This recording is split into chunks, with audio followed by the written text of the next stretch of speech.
नमस्कार, मैं शंभू कुमार सिंह और आप देख रहे हैं नेशनल दस्तक।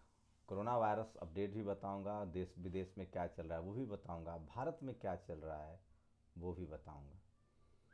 तो अ, सबसे पहले बात कोरोना वायरस की अपडेट कर देता हूं, उसके बाद धीरे धीरे खबर बताऊंगा। भारत में 20,000 करीब केस हो गए हैं, 640 लोग की मौत हुई है। वहीं दुनिया की बात करें तो 2.5 मिलियन मतलब 25 लाख लोग की अब तक कोरोना से पीड़ित हैं, जिसमें से 1,70,000 लोगों की मौत हो गई है। खबर दिल्ली से है, जहां दिल्ली दंगे के लिए दिल्ली पुलिस ने 4 लोगों पर यूएपीए के तहत केस दर्ज किया है। उसमें मिरान हैदर हैं, जो जामिया के छात्र भी थे और आरजेडी के स्टूडेंट विंग भी थे, जो पहले से उनकी गिरफ्तारी हो चुकी है, गिरफ्तार कर चुकी है पुलिस पूछताछ के नाम पर। मिरान हैदर हैं, सफरा नारा जारगर हैं, उमर खालिद को आप सब जानते हैं, उमर खालिद और दानिश नाम के शख्स हैं। पटना में जो कल वीडियो वायरल हुआ था उठक बैठक का, आप लोग को याद होगा, जिस तरह से एक कांस्टेबल के साथ बदतमीजी की गई थी, तो उसमें एएसआई जो थे उनको सस्पेंड कर दिया गया है, और जो जो अधिकारी थे उनके लिए उनके खिलाफ जांच चल रही है। उद्धव ठाकरे लगातार इनिशिएटिव कर रहे हैं। उद्धव ठाकरे ने अब तक जितने अप्रवासी मजदूर हैं उनके खाने पीने का एक बड़ा अनाउंसमेंट किया, मैं बताऊंगा। उन्होंने मांग की है कि जल्दी से जल्दी लॉकडाउन के बाद ट्रेन चलाई जाए और जो अप्रवासी मजदूर है उनको सुरक्षित उनके घर तक पहुंचाया जाए। तो उद्धव ठाकरे लगातार समझिए कि ये पहला मामला है लिंचिंग का जिसमें 100 से ज़्यादा गिरफ्तारी हुई है। जो पालघर में जो लिंचिंग हुई थी उसमें 100 से ज़्यादा गिरफ्तारी हुई। अगर इसी तरह की गिरफ्तारियाँ इससे पहले जो लिंचिंग हुई, चाहे वो कुलवर्गी हो, चाहे वो गौरी लंकेश हो, चाहे अखलाक हो, चाहे शेड्यूल कास्ट के लोग के हों, यहाँ तो इनकाउंटर तक किए गए हैं जाति के आधार पे और मजहब के आधार पे। तो अगर ये कार्रवाई होती और इस तरह का मुख्यमंत्री इनिशिएटिव लेता तो शायद इस तरह की ये पालघर जैसी नौबत नहीं आती। लेकिन जो लोग सिलेक्टिव हैं उनका कुछ नहीं किया जा सकता है। कि वो जब हिंदू धर्म के लोगों का लिंचिंग हुआ है तो वो बोल रहे हैं, लेकिन जब इस्लाम धर्म के मानने वाले या बुद्धिस्ट या किसी दूसरे मजहब या जाति के आधार पर जब लिंचिंग होती है तो उसके खिलाफ नहीं बोलते हैं। हर लिंचिंग के खिलाफ बात करना बहुत ज़रूरी है। सोशल मीडिया जो है, जिसको मैं सबसे ज़्यादा भरोसेमंद मानता हूँ, बहुजन मीडिया मानता हूँ, बशर्ते कि आप उसका कैसे इस्तेमाल करें वो बहुत ज़रूरी होता है। तो जो ऐसे सवाल जो मीडिया से नहीं उड़ते हैं वो सोशल मीडिया पर आते हैं। ये तो तय है कि जो सवाल इस देश में भारत के अखबार टेलीविज़न नहीं पूछ पा रहे हैं वो दरअसल सोशल मीडिया पर पूछे जा रहे हैं, और उसकी वजह से लोगों की गिरफ्तारियां भी हो रही है। और बहुत सारे ऐसे लोग हैं जो हेट स्पीच भी फैला रहे हैं, तो उनके खिलाफ भी कार्रवाई हो रही है। लेकिन मैं कुछ सिलेक्टेड आपके लिए जो खबरें लाता हूँ सोशल मीडिया से, जो कि आपके लिए बहुत ज़रूरी है। तो NDT corona virus lockdown, Maharashtra में फंसे प्रवासी मजदूरों को घर भेजने के लिए चलाया special train, CM Uddhav Thackeray की ये मांग है। तो ये बड़ी खबर है उस लिहाज से। और अ, ये कृषि पदाधिकारी सस्पेंड हो गए हैं। चौधरी वीरेंद्र कुमार ने ये ट्वीट किया है, जो उठक बैठक करवा रहे थे उनको लेकर। प्रशांत भूषण ने एक बहुत ही सनसनीखेज ट्वीट किया है। सुप्रीम कोर्ट के बड़े वकील है कि I have watch the supreme court since the emergency, the kind of abject surrender to the gulf that we are seeing today was not seen even during the emergency. Most judges have totally forgotten their oath to protect the constitution and fundamental rights of people pathetic.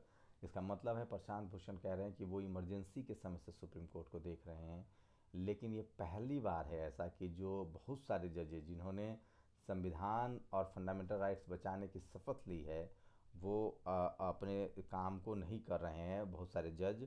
और ऐसा emergency में भी नहीं हुआ था। ये मैं नहीं कह रहा हूँ भैया, ये प्रशांत भूषण कह रहे हैं। इनको बुक कीजिए, जेल भेजिए। ये सुप्रीम कोर्ट के वकील हैं। और अखिलेश यादव ने ट्वीट किया है, चीन से आयातित रैपिड टेस्ट किट को बिना गुणवत्ता की जांच किए प्रयोग में लाना जनता के साथ धोखा है। अब टेस्ट स्थगित करने वाली आईसीएमआर को इस विषय पर पहले ही चेतावनी देनी चाहिए थी। इतनी बड़ी लापरवाही पर सरकार तुरंत स्पष्टीकरण देकर बताए कि पहले जो जांच हुई उनके परिणाम कितने सटीक थे। सोचिए, चीन से जो किट आया था वो पॉजिटिव को भी निगेटिव बता रहा था। तो इसीलिए आईसीएमआर ने 2 दिन की रोक लगाई है और वो नया एडवाइजरी जारी करेंगे। तो अभी स्वामी अग्निवेश के बहुत सारे हो रहे हैं। अच्छा देखिए, मज़दूर कितने ईमानदार होते हैं। राजस्थान में एक जगह अप्रवासी मज़दूरों को क्वारंटाइन किया गया था स्कूल में। उन्होंने वहाँ के सरपंच से कहा कि हम फ्री में नहीं खाना खाएंगे, आप जो है ना हमें वो पेंट वेंट दे दीजिए ताकि हम स्कूल रंग दें। बैठे बैठे क्या करेंगे। तो ये है उनकी सोचिए कि ज़मीर उनका, और वो क्वारंटाइन में भी काम कर रहे हैं। कुशीनगर स्थानीय न्यूज़पेपर ने छापा, 11 जमाती पकड़े गए। कुशीनगर एसपी महोदय ने किया इस बात का खंडन और बताया कि वे जमाती नहीं, 10 लोग नेपाल के और एक बिहार का है। क्यों न न्यूज़पेपर वालों के खिलाफ अफवाह फैलाने के आरोप में इन्हें से लगना चाहिए और कार्रवाई होनी चाहिए। तो ये वीडियो है जो मैं आपको दिखाऊंगा। और सोनू ने एक और अप्रो देखिए, उद्धव ठाकरे ने जानकारी दी है।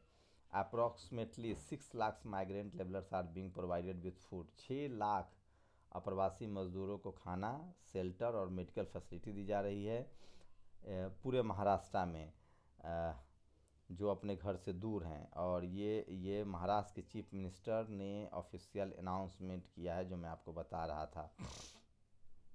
तो एक और पोस्ट, ये हिंदुस्तान के पत्रकार हैं साहब, चीखेंगे चिल्लाएंगे पर ये सच नहीं दिखाएंगे, हर भीड़ में ये मरकज बीमारी में मजहब ढूंढते हैं।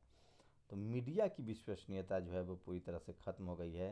ये निहारी क्या होता है, कोई मिठाई है क्या, और इतने पुराने ट्वीट को लोग आज क्यों रिट्वीट कर रहे हैं। सोचिए कि दीपक चौरसिया का 13/7/2010 का ये ट्वीट है, going to Pakistan with S M Krishna tomorrow hope to it. सोचिए कि जब से बीजेपी के एक सांसद सूर्या ने ट्वीट किया था महिलाओं के खिलाफ, खासकर अरब जगत की महिलाओं के खिलाफ, उसके बाद से पूरे अरब जगत में भूचाल है। और जो इस तरह के ट्वीट करने वाले लोग थे उनका पूरा ट्वीट खंगाला जा रहा है। दीपक चौरसिया का 2010 का ट्वीट आ रहा है, जब उस समय कांग्रेस की सरकार थी, तब ये कांग्रेस के लिए बैटिंग करते थे, अनुराग मुस्कान।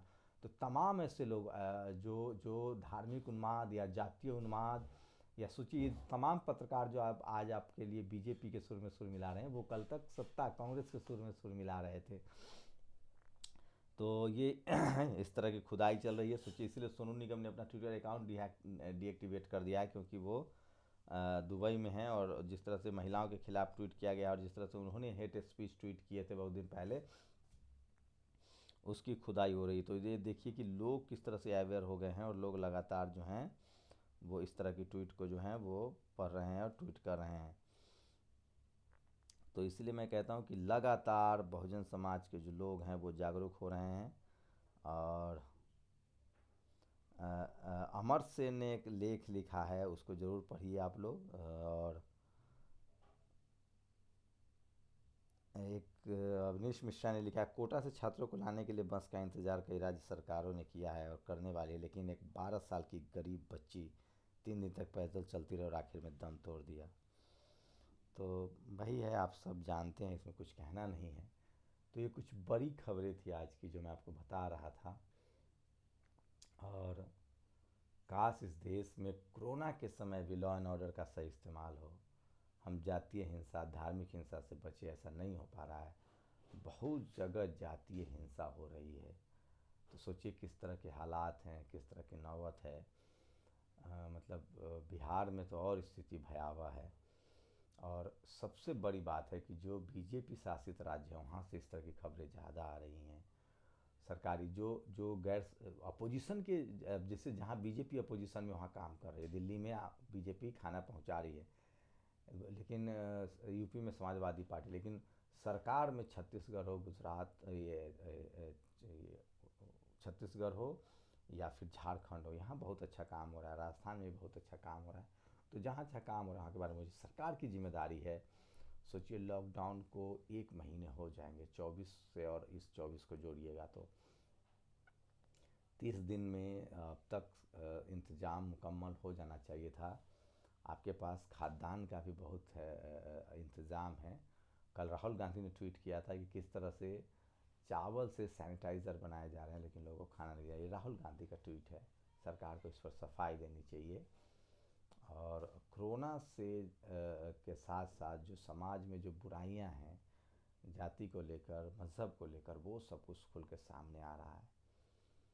और ये कुछ अपडेट थे आज के। कुछ और बड़ी हैपनिंग होती है तो आपको ज़रूर ज़रूर करूँगा। आप अपना ख्याल रखिए, स्वस्थ रहिए, और जिस तरह से जितने भी हेट स्पीच हो रहे हैं आपको कहीं सोशल मीडिया पर, डिजिटल मीडिया पर दिखे तो उससे बचिए, उसको शेयर करने से बचिए, क्योंकि इस तरह की नफ़रती जो चीज़ें हैं वो अपने हक के लिए ज़रूर बोलिए, और संवैधानिक जो राइट्स है उसके लिए ज़रूर बोलना आप जारी रखिए। आप लोग का शुक्रिया, अपना ख्याल रखिए।